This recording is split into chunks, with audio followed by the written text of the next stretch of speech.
श्री सीतारामाभ्याम नमः। महाकवि शूद्रक और अग्निमित्र की राजधानी विदिशा से मैं तेजेंद्र आचार्य आप सभी का पुनः स्वागत करता हूँ। हम प्रस्तुत कर रहे हैं महाकवि भाषप्रणीतम दूतवाक्यम। प्रथमोऽङ्कः मंगलाचरणम्। पादः पायादुपेन्द्रस्य सर्वलोकोत्सवः सवः व्याविद्धो नमुचिर्येन तनुताम्रनखे नखे। नांदी पाठ के बाद सूत्रधार आता है। सूत्रधार सारे संसार को आनंद देने वाला भगवान विष्णु का वह चरण आप लोगों की रक्षा करे जिसने अपने पैने तथा लाल नखों से नमुची नामक दैत्य को आकाश में बेध डाला था। इस प्रकार अब मैं आप महानुभावों को बतलाता हूँ। अरे मुझ सूचना देने में व्यग्र सूत्रधार को यह कैसा शब्द सुनाई पड़ रहा है। अच्छा देखता हूँ। नेपथ्य में हे द्वार रक्षाधिकारियों, महाराज दुर्योधन आज्ञा दे रहे हैं। सूत्रधार अच्छा समझा। धृतराष्ट्र के वंश में उत्पन्न होने वाले दुर्योधनादि और पांडुवंश में उत्पन्न होने वाले युधिष्ठिरादि से विरोध उत्पन्न होने पर दुर्योधन की आज्ञा से उनके सेवक सभागृह का निर्माण कर रहे हैं। चला जाता है स्थापना। तब कंचुकी आता है। कंचुकी हे द्वार रक्षकों, महाराज दुर्योधन आज्ञा दे रहे हैं। आज अपने सभासदों के साथ मंत्रणा करना चाहता हूँ, तो सब राजाओं को पुकारो। मुड़कर देखकर अरे यह महाराज दुर्योधन तो इधर ही आ रहे हैं।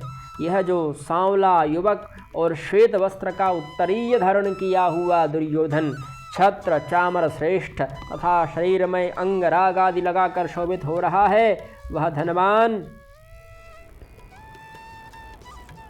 आभूषणों के मणियों की छटा से ऐसा शोभित हो रहा है जैसे नक्षत्रों के मध्य में पूर्ण चंद्र की शोभा होती है। तब उपर्युक्त प्रकार का दुर्योधन आता है। दुर्योधन क्रोध के नष्ट होने के कारण मेरा मन अत्यंत प्रसन्न है तथा इस एकाएक रण के उत्सव के उपस्थित होने पर पांडव सेना के मत्त गजराजों के दंत को मूसल की भांति उखाड़ कर उनके मुखों को दंतहीन करने की इच्छा होती है। कंचुकी महाराज की जय हो। महाराज की आज्ञा से सब राजागण बुला लिए गए हैं। दुर्योधन उचित किया, तो तुम अंतःपुर के अंदर प्रवेश करो। कंचुकी जैसी महाराज की आज्ञा। दुर्योधन ओ श्रेष्ठ वैकर्ण और वर्षदेव, बतलाओ मेरी 11 अक्षौहिणी सेना का समूह है, इसका सेनापति कौन हो सकता है? क्या क्या आप लोग कहते हैं? अवश्य ही यह गूढ़ बात है, मंत्रणा करने के बाद बतलाइए। ठीक ही है, तो आइए हम सब सभा भवन में ही प्रवेश करें। आचार्य अभिवादन करता हूँ, आप मंत्रशाला में प्रवेश करें। पितामह अभिवादन करता हूँ, आप सभा भवन में चलें। मामा जी अभिवादन करता हूँ, आप भी सभा भवन में चलें। आर्य वैकर्ण और वर्षदेव आप दोनों भी प्रवेश करें। हे सब क्षत्रियगण, धीरे धीरे आप लोग भी प्रवेश करें। मित्र कर्ण तब तक हम भी प्रवेश करें। प्रवेश करने के बाद आचार्य यह कूर्मासन है, आप बैठिए। पितामह यह सिंहासन है, आप बैठिए। मामा जी यह चर्म का आसन है, आप बैठिए। आर्य वैकर्ण और वर्षदेव आप दोनों भी बैठें। हे सब क्षत्रियों, धीरे धीरे आप लोग भी बैठ जाएं। यह क्या महाराज नहीं बैठेंगे? ऐसा धन्य है आप लोगों का सेवा धर्म। अवश्य ही मैं बैठता हूँ। मित्र कर्ण तुम भी बैठो। बैठकर आर्य वैकर्ण और वर्षदेव बोलो, मेरी 11 अक्षौहिणी सेना समूह है ना, इसका सेनापति कौन हो सकता है? क्या कहा? आप लोगों ने गांधार देश के राजा बतलाएंगे? अच्छा मेरे मामा जी को कहने दो। क्या कहा मामा? यहाँ भी श्री भीष्म के रहते सैन्य संचालक कौन हो सकता है? मामा जी ने ठीक कहा। अच्छा पितामह भीष्म ही हों। हम सब ऐसी ही अभिलाषा रखते हैं। सेना के पटहा शंख आदि के बजने से घोर जंजाबाद में समुद्र के गर्जन सी आवाज़ होगी और उस समय मंत्रपूत जल के अभिषेक के साथ भीष्म पितामह के ऊपर अनेक राज महाराजाओं का हृदय भी गिरे। प्रवेश कर कंचुकी महाराज की जय हो। यह पांडवों के शिविर से दूत के रूप में पुरुषोत्तम नारायण पधारे हैं। दुर्योधन, हे बादरायण, ऐसा ना कहो। क्या क्या कंस का सेवक दामोदर ही तुम्हारा पुरुषोत्तम है? जरासंध के द्वारा जिसकी कीर्ति नष्ट कर दी गई वही तुम्हारा पुरुषोत्तम है। क्या महाराजाओं के दरबार में रहने वाले सेवक का यही आचरण है? यह वाणी तो बड़ी गड़बीली है। अरे नीच! कंचुकी, महाराज प्रसन्न हो। घबराहट के कारण शिष्ट आचरण भी भूल गया था। पैर पर गिरता है। दुर्योधन, घबराहट? आह, मनुष्य के आने से इतनी घबराहट? उठो उठो। कंचुकी अनुग्रहित हुआ। दुर्योधन, अब मैं प्रसन्न हूँ। कौन सा दूत आया है? कंचुकी, केशव नामक दूत आया है। दुर्योधन, केशव? यही योग्य परिचय है, यही सभ्यता है। हे राजाओं, दूत रूप में आए हुए केशव के लिए क्या बर्ताव युक्त है? क्या कहा आप लोगों ने? अर्घ देकर केशव की पूजा करनी चाहिए। यह मुझे नहीं पसंद है। उसे कैद करने में ही अपना हित देखता हूँ। कृष्ण को बंधन में ले लेने के बाद पांडव अंधे होकर गति और चिंतन शक्ति से हीन हो जाएंगे। तब समग्र पृथ्वी का एकमात्र मैं ही स्वामी बनूंगा। और भी जो यहाँ कृष्ण के आने पर उठेगा उसे 12 स्वर्ण से दंडित किया जाएगा। तो आप लोग सतर्क हो जाइए। मेरे ना उठने का कौन सा उपाय है? ठीक है, एक उपाय सूझा। बादरायण, जिसमें द्रौपदी के केश और वस्त्र खींचे जाने का चित्रण है, उस चित्र फलक को ले आओ। उसी पर दृष्टि जमाकर केशव के आने पर भी बैठा ही रहूँगा, उठूँगा नहीं। कंचुकी, महाराज की जैसी आज्ञा। जाकर पुनः लौटकर महाराज की जय हो। यह वही चित्रपट है। दुर्योधन, मेरे सम्मुख फैलाओ। कंचुकी, जैसी महाराज की आज्ञा। फैलाता है। दुर्योधन, आहा, यह चित्र तो दर्शन करने के योग्य है। द्रौपदी के केश को हाथ में पकड़े हुए यह दुशासन है और यह द्रौपदी है। दुशासन के द्वारा केश खींचा जाने पर क्षोभ के कारण विकसित नेत्रों वाली यह द्रौपदी राहु के जवड़ों में स्थित चंद्र की कला की भांति शोभित हो रही है। यह दुष्टात्मा भीम है जो समस्त राजाओं के सम्मुख अपमानित होती हुई द्रौपदी को देखकर अत्यंत क्रुद्ध होने के कारण सभा के खंभे को उखाड़ रहा है। यह युधिष्ठिर है, सत्य, धर्म और दया से युक्त होकर भी जुए के खेलने से हतचेतन हो भीम के क्रोध को अपांग विक्षेप के द्वारा शांत कर रहा है।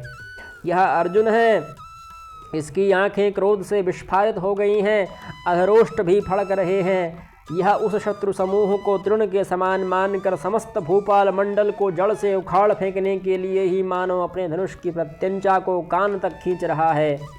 यह युधिष्ठिर अर्जुन को मना रहा है। ये दोनों नकुल और सहदेव हैं जिन्होंने अपना ढाल तलवार लेकर तैयार हो गए हैं। क्रोध के कारण मुख का रक्त कठोर हो गया है, अर्थात मुख लाल हो उठा है तथा दांतों से ओंठ दबाए हुए मरण और भय की चिंता से रहित मृग शावक मेरे सिंह के समान पराक्रमी भाई पर आक्रमण किया। यह युधिष्ठिर कुमारों के पास जाकर उन्हें ऐसा करने से मना कर रहा है। मैं नीच हूँ, मेरी बुद्धि पलट गई, पर तुम दोनों न्याय अन्याय जानने वाले हो, अतः आज क्रोध को त्याग दो। जुआ में हार कर अपमान को ना सहकर शत्रु पक्ष पर शक्ति प्रदर्शन करना केवल वाचिक वीरता होगी। यहाँ गांधार देश का राजा है, यह धूर्त पांसे को फेंकता है और गर्व से पूर्ण होकर हंसता है, जैसे अपनी कीर्ति से शत्रुओं की प्रसन्नता संकुचित कर रहा हो। यह द्यूत नीति का पारंगत पंडित शकुनी स्वच्छंदता पूर्वक बैठा हुआ सम्मुख के आकाश में कुछ लिखता हुआ सा रोती हुई द्रुपद राज की पुत्री को कनखियों से देखता है। यह आचार्य द्रोण और पितामह भीष्म उस प्रकार की द्रौपदी को देखकर लज्जित होकर अपने मुखों को वस्त्र से ढक लिया है। आहा, कितना सुंदर रंगों का मेल है। यहाँ उचित चित्र बनाया है, सबका चित्र इस चित्रपट में स्पष्ट चित्रित है। मैं प्रसन्न हूँ। यहाँ कौन है? कंचुकी, महाराज की जय हो। दुर्योधन, बादरायण, उस पत्री के साधारण से वाहन पर गर्व करने वाले उस दूत को बुलाओ। कंचुकी, महाराज की जैसी आज्ञा। जाता है। दुर्योधन, मित्र कर्ण, वह वह कलुषित बुद्धि कृष्ण आज पांडवों की आज्ञा से यहाँ नौकर की भांति दूत बनकर आया है। अतः युधिष्ठिर की स्त्रियों जैसी कोमल कायरतापूर्ण वाणी को सुनने के लिए तुम भी अपने कानों को तैयार कर लो। तब कृष्ण और कंचुकी प्रवेश करते हैं। वासुदेव, आज मैं धर्मराज की प्रार्थना पर अर्जुन से प्रगाढ़ मित्रता होने के कारण ही यहाँ रणदर्प वाले दुर्योधन के पास अनुचित दूत कर्म करने आया हूँ। और भी द्रौपदी के अपमान से शत्रु सैन्य के गजराजों के कुंभस्थल को विदीर्ण करने वाली उग्र गदा को धारण करने वाले भीम की प्रबुद्ध क्रोधाग्नि ने रणक्षेत्र में अर्जुन के वाण रूपी वायु से और भी उद्दीप्त होकर कौरव वन का विनाश किया है, ऐसा मैं देखता हूँ। यह दुर्योधन का शिविर है। यहाँ स्वतंत्र रूप से अलग अलग महाराजाओं का निवास स्थान इंद्रलोक की भांति बना हुआ है। अस्त्रागार खूब बढ़ा है और अनेक प्रकार के शस्त्रास्त्रों से पूर्ण है। घुड़साल में उत्तमोत्तम घोड़े हिनहिना रहे हैं और मत्त गजराज चिंघाड़ते हैं। दुर्योधन का यह विस्तृत ऐश्वर्य अपने परिवार के कष्ट देने और अनादर करने के कारण शीघ्र ही नष्ट हो जाएगा। कटुभाषी, गुण से द्वेष रखने वाला, धृष्ट और अपने बांधवों पर भी दया न करने वाला सुयोधन मुझको देखकर कभी भी कार्य नहीं करेगा। हे वादरायण, क्या प्रवेश करना चाहिए? कंचुकी, और क्या पद्मनाभ प्रवेश करने के योग्य हैं। वासुदेव, प्रवेश करके क्यों मुझे देखकर सब क्षत्रिय घबरा गए। बस घबराइए मत, आप लोग स्वच्छंदतापूर्वक बैठे। दुर्योधन, क्यों केशव को देखकर सब क्षत्रिय घबरा गए। बस घबराइए नहीं, पहले ही सुनाए दंड को आप लोग स्मरण रखिए, मैं आज्ञा देता हूँ। वासुदेव, हे दुर्योधन, क्या बैठे हो? दुर्योधन आसन से गिरकर अपने मन में ही स्पष्ट ही है, केशव आ गया। सावधान होकर उत्साह से बुद्धिपूर्वक मैं बैठा हूँ, फिर भी कृष्ण के प्रभाव से मैं आसन से च्युत हो गया। अरे यह दूत बड़ा मायावी है। प्रकाश में, हे दूत, यह आसन है, बैठ जाओ। केशव, आचार्य बैठिए। भीष्मादि राजागण बैठ जाएं। आप लोग स्वच्छंदता पूर्वक बैठ जाएं। हम भी बैठते हैं। बैठकर, वाह, यह चित्रपट तो दर्शन करने के योग्य है।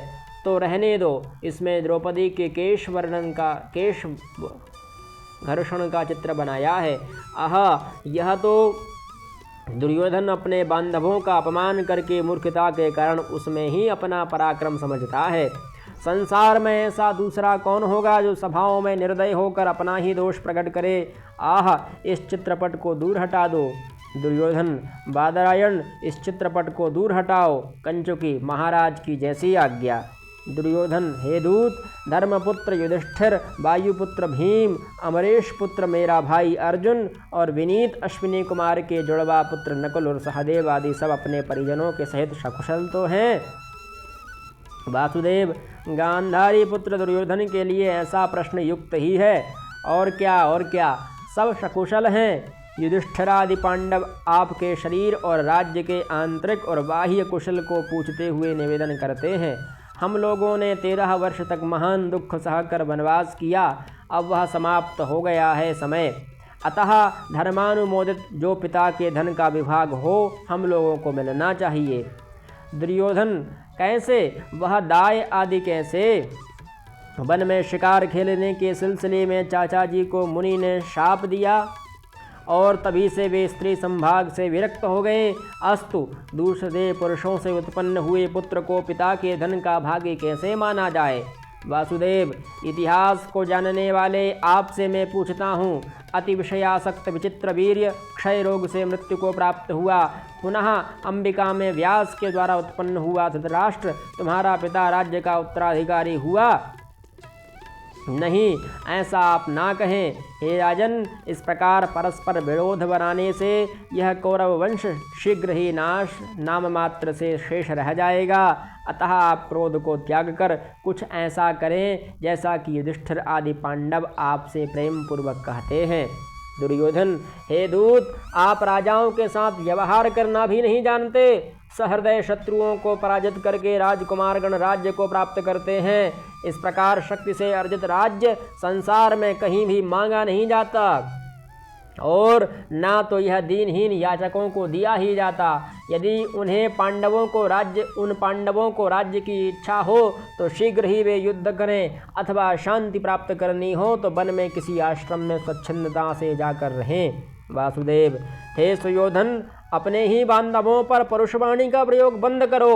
पुण्य के संचय से प्राप्त राज्यश्री को प्राप्त करके जो अपने बंधु बांधवों को ठगता है, उसका सारा परिश्रम व्यर्थ हो जाता है। दुर्योधन, जब अपने पिता के साले राजा कंस के प्रति तुम में दया नहीं थी, तब उन नित्य प्रति अपकार करने वालों के प्रति कैसे हम लोगों से ऐसा हो सकता है? वासुदेव, उसमें केवल मेरा ही दोष है, ऐसा मत जानो। इस कंस ने मेरी माँ देवकी को अनेक प्रकार से कष्ट दिया, पुत्र के वियोग से आर्त किया और अपने वृद्ध पिता को कारागार में डालकर स्वयं ही मृत्यु के द्वारा मार डाला गया। दुर्योधन, तुम्हारे द्वारा कंस सर्वथा धोखा खाया। अपनी प्रशंसा बंद करो, यह कोई बहादुरी नहीं है। देखो, जब अपने दामाद की मृत्यु से व्यथित और क्रोधित मगध देश के राजा जरासंध ने कोप प्रकट किया, तब तुम्हारी यह शूरता कहाँ चली गई थी? वासुदेव, हे सुयोधन, न्याय को समझने वाले व्यक्ति का क्रोध भी देश काल और अवस्था के अनुकूल होता है। तो हम लोगों का परिहास यही रहे। अब अपना कार्य कीजिए। दूसरे के गुण को भूलकर अपने भाइयों पर केवल स्नेह करना चाहिए। बंधुओं से प्रेम का संबंध स्थापित करना इस लोक और परलोक के लिए लाभदायक होता है। दुर्योधन, देवता के पुत्रों और मनुष्यों के पुत्रों में किस प्रकार भाईचारा की संभावना हो सकती है? यह तो पिसे हुए को पीसता है। अतः ऐसी कथा समाप्त करो। वासुदेव अपने मन में, यह दुर्योधन शांतिपूर्वक संतुष्ट होकर अपना स्वभाव नहीं छोड़ेगा, अतः अब इसे कठोर वचन से ही क्षुभित करूँगा। प्रकाश में, हे सुयोधन, क्या अर्जुन के बल पराक्रम को तुम नहीं जानते? दुर्योधन, नहीं जानता। वासुदेव, हे सुनो, किरात वेशधारी भगवान शंकर से युद्ध करके उन्हें संतुष्ट कर दिया, खांडव वन में आग लगने पर बाणों की वर्षा करके उसे ढक दिया तथा इंद्र को कष्ट देने वाले निबात कवच को कीड़ा करते हुए मार डाला। उसी अकेले अर्जुन से विराट नगर में भीष्म पितामह आदि भी पराजित हुए हैं। और भी तुम्हारे आंखों के सामने की बातें कहता हूँ। गोहरण की यात्रा में जब तुम्हें चित्रसेन आकाश मार्ग से ले जा रहा था, तो रोते हुए तुमको अर्जुन ने ही छुड़ाया था। अधिक क्या कहूँ हे धृतराष्ट्र के पुत्र, मेरे कहने से तुम अपना राज्यार्थ दे दो, नहीं तो सागर पर्यंत समस्त पृथ्वी को पांडव हर लेंगे। दुर्योधन, कैसे कैसे पांडव हरण कर लेंगे? यदि युद्ध में भीम रूप से वायु भी प्रहार करने आ जाए, अथवा अर्जुन के रूप में साक्षात इंद्र युद्ध करने आ जाए, तो भी हे कठोर वाणी के प्रयोग में पटु श्री कृष्ण, तुम्हारे कहने से पिता के पराक्रम से रक्षित और शासित अपने राज्य का तृण भी नहीं दे सकता। वासुदेव, हे कुरुवंश के कलंक भूत दुर्योधन, अपयश का लोभ करने वाले, हम सब तुम्हारे साथ तृण मध्य में रखकर भाषणीय हैं। दुर्योधन, हे गोपालक, आप तृण को बीच में रखकर ही बोलने योग्य हैं। जिसे मारा नहीं जाता, ऐसी अबला को मारकर, घोड़े और बैलों का संहार करके तथा मल्ल और मुष्टिकादि को मार करके आप अब सज्जनों से वार्तालाप करना चाहते हो। वासुदेव, हे दुर्योधन, अब तुम मुझ पर आक्षेप लगाते हो। दुर्योधन, अरे तुमसे भाषण करना योग्य नहीं है। मैं जो श्वेत क्षत्र को धारण करता हूँ, जिसका अभिषेक श्रेष्ठ ब्राह्मणों के द्वारा लाए गए तीर्थोदक से हुआ है, यात्रा करते समय जिसके सम्मुख नृपगण नतशिर होते हैं, ऐसा मैं तुमसे कैसे बोलूँ? वासुदेव, क्या मुझसे सुयोधन नहीं बोलता? हे शठ, भाइयों पर क्रूरता करने वाले काक, केकर बंदर, तुम्हारे लिए ही संपूर्ण कुरुवंश शीघ्र ही विनाश होगा। हे राजाओं, जाएं हम। दुर्योधन, क्या वास्तव में केशव जाएगा? दुशासन, दुर्मर्शन, दुर्मुख, दुर्बुद्धि, दुष्टेश्वर, दूत के शिष्टाचार का उल्लंघन करने वाले केशव को बांध डालो।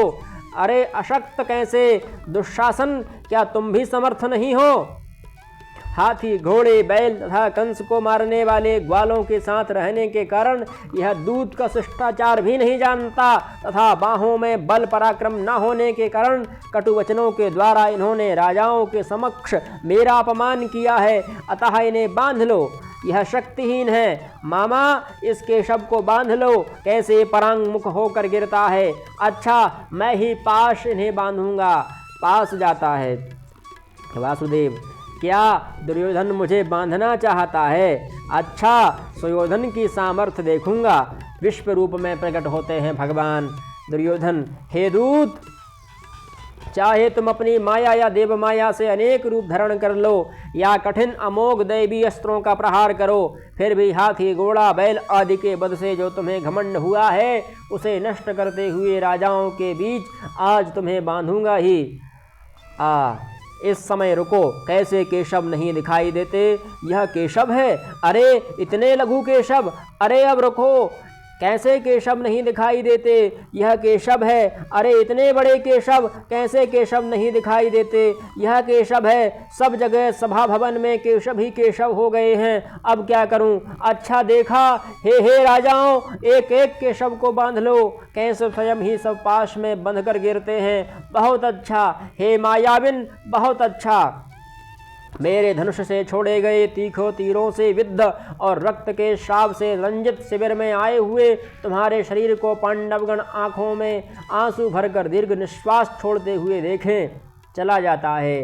वासुदेव, अच्छा हो, पांडवों का कार्य मैं ही सिद्ध कर दूं। हे सुदर्शन, इधर आओ। तब सुदर्शन प्रवेश करता है। सुदर्शन, हे, यह परम कृपालु भगवान श्री कृष्ण की वाणी को सुनकर मैं मेघरुण्णों को विदीर्ण करता हुआ आया हूँ। कमल नेत्र, आज आप किस पर प्रकोपित हुए हैं? किसके मस्तक पर मुझे अपनी शक्ति प्रकट करनी है? कहाँ है भगवान नारायण, जिसकी आदि का कोई निश्चय नहीं, जिसके स्वरूप को कोई सोच भी नहीं सकता? ऐसे लक्ष्मी से युक्त नारायण शत्रु विनाश के लिए और लोक की रक्षा के लिए एक होकर भी अनेक अवतार धारण करते हैं। देखकर, अरे यह भगवान हस्तिनापुर के दरवाजे पर दूत बनकर आए हैं। जल कहाँ है? जल कहाँ है? हे भगवती, आकाश गंगा, तो पानी दो। अच्छा, पानी गिर रहा है। आचमन करके पास जाकर भगवान नारायण की जय हो प्रणाम करता है। वासुदेव, सुदर्शन अजेय शक्ति वाला बन जाओ। सुदर्शन अनुग्रहित हुआ। वासुदेव, भाग्यवश तुम बड़े कार्य के समय आ गए। सुदर्शन, कैसा कार्य का समय? कैसा? आज्ञा दे भगवान, आज्ञा दें। क्या मेरु और मंदर आदि पर्वत कुलों को उखाड़ फेंकूं या ग्राह मकर आदि के घर रूप समुद्र का ही मंथन कर डालूं? संपूर्ण आकाश के नक्षत्र मंडल को ही पृथ्वी पर गिरा दूं? हे देव, आपकी कृपा से मेरे लिए कुछ भी अशक्य नहीं है। वासुदेव, हे सुदर्शन, इधर आओ। हे दुर्योधन, अब तुम यदि क्षार समुद्र में या पर्वत की कंदराओं में अथवा ग्रह नक्षत्रों से सेवित अर्थात अंतरिक्ष में वायु मार्ग से जाओ, तुम्हारे लिए मेरी बाहु शक्ति से संचालित अत्यंत गतिमान सुदर्शन चक्र काल चक्र ही सिद्ध होगा। सुदर्शन, हे दुर्योधन को मारने वाले, पुनः सोचता है, कृपा करें, कृपा करें, भगवान नारायण प्रसन्न हो। हे देव, संपूर्ण पृथ्वी का बोझ हल्का करने के लिए ही आपने यहाँ भूमि पर अवतार लिया है। इस दुर्योधन की मृत्यु हो जाने से आपका सारा श्रम विफल हो जाएगा। वासुदेव, सुदर्शन, क्रोध के कारण मैं अपना कर्तव्य भूल गया था, तुम अपने निवास स्थान को लौट जाओ। सुदर्शन, भगवान नारायण की जैसी आज्ञा हो। कैसे गोपालक, कैसे? इन्होंने तो 3 चरण से संपूर्ण त्रिलोक को नाप लिया था। अवश्य ही ये नारायण हैं। आप सब दास शरण में जाएं।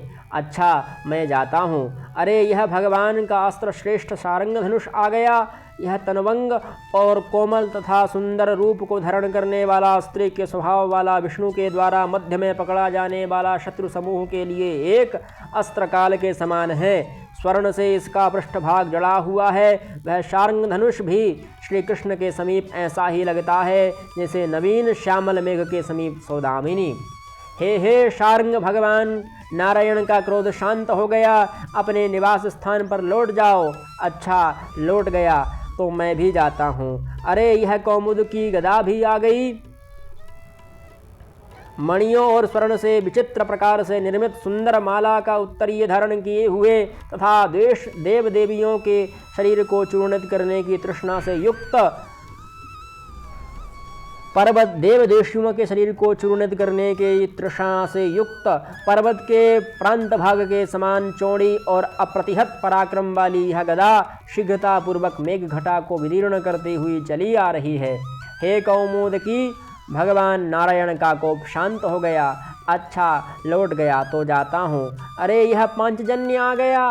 पूर्ण चंद्र, कुंद, कुमुद और मुक्ताहार के समान शुभ्र कांति से युक्त तथा विष्णु भगवान के मुख कमल का कृपा पात्र, जिसकी ध्वनि प्रलयकालीन सागर के समान गंभीर है और जिसे सुनकर दैत्य बधुओं का गर्भपात हो जाता है।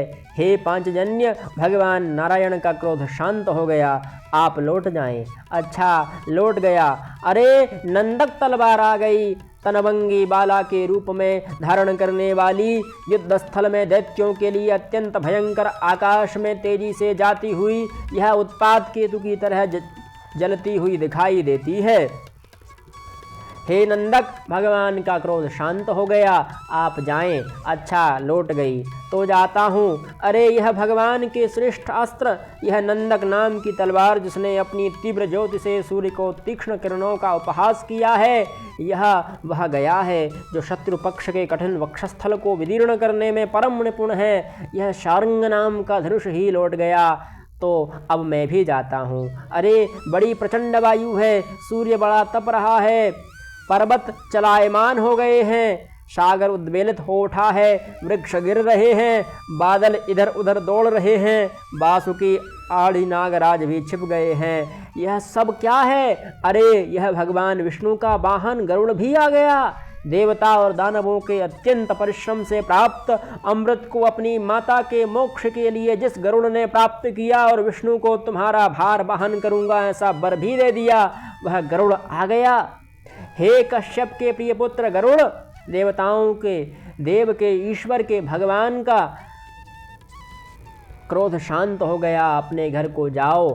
हाँ, लौट गया तो अब भी मैं जाता हूँ। आकाश में ये किन्नर, यक्ष और शुद्धजन खड़े देख रहे हैं। भ्रांति के कारण देवताओं के मुकुट पर सिर हिल रहे हैं। विष्णु को रुष्ट हुआ जानकर सबकी शोभा नष्ट हो गई थी। अब शांत रोष कृष्ण को जानकर सब अपने अपने धाम को जा रहे हैं। तो अब मैं भी सुंदर मेरु पर्वत की गुहा में जाता हूँ। ऐसा कहकर सुदर्शन चला जाता है। वासुदेव, तो मैं भी पांडवों के शिविर में जाता हूँ, नेपथ्य में। नहीं, ना जाओ। वासुदेव, अरे यह तो वृद्ध महाराज का सा स्वर है। हे राजन, यह मैं खड़ा हूँ। तब धृतराष्ट्र प्रवेश करते हैं। धृतराष्ट्र, भगवान नारायण कहाँ हैं? पांडवों का कल्याण करने वाले भगवान कहाँ हैं? ब्राह्मणों के प्रिय भगवान कहाँ हैं? देवकी के नंदन भगवान कहाँ हैं?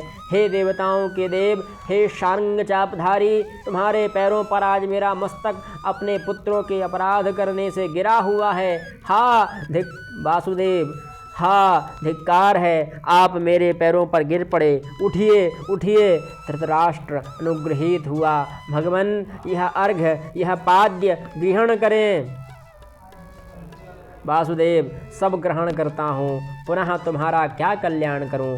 धृतराष्ट्र, यदि आप मुझ पर प्रसन्न हैं तो इससे अधिक और क्या चाहिए। वासुदेव, आप पुनः दर्शन देने के लिए जाएं। धृतराष्ट्र भगवान नारायण की जैसी आज्ञा जाता है। भरतवाक्य, जिसके कुंडल स्वरूप हिमालय और विंध्याचल पर्वत हैं, ऐसी सागर पर्यंत विस्तृत भूमि पर हमारे राजश्रेष्ठ राजा एक छत्र राज्य करें। सब चले जाते हैं। इस प्रकार से यह नाटक भी समाप्त होता है।